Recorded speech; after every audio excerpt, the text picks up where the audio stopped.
दाग लग जाए, तारा कहाँ ता चमक घट जाए। तोला कहाँ रे मोर मन मोहनी, तोला देखे बर मन हरसा।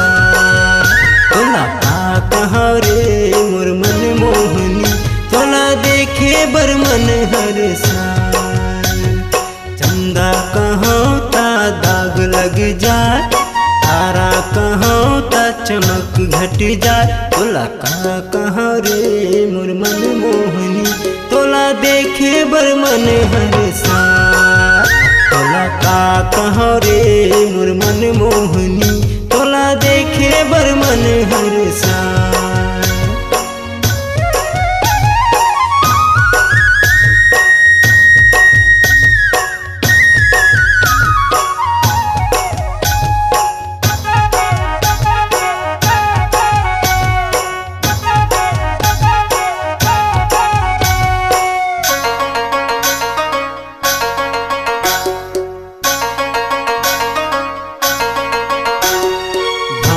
कस फूल के कली तोला मैं खोजा, और सुरता मरानी गुनगुन के रोवा।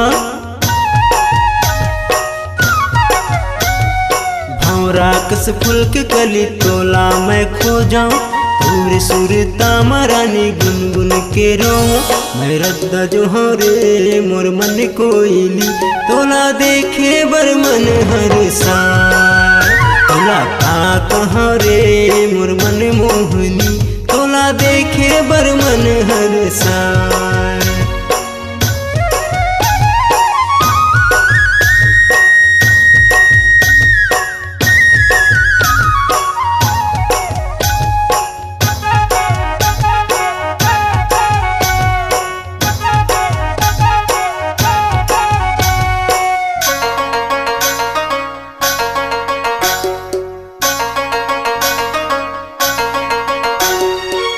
कमाया करथा तोला कैसे मैं बतावा, और माया मा चंदैनी में घुट घुट के रहा।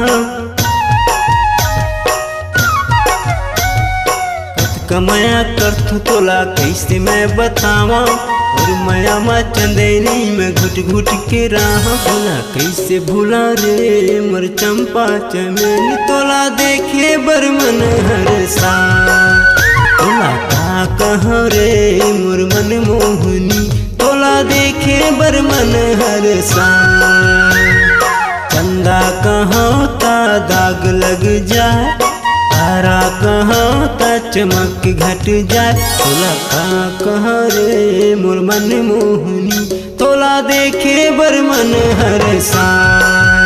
तोला कहाँ रे मोर मन मोहनी, तोला देखे बर मन हरसा। तोला देखे बर मन हरसा। तोला देखे बर मन हरसा। तोला देखे बर मन हरसा। तोला देखे बर मन हरसा। तोला देखे बर मन हरसा।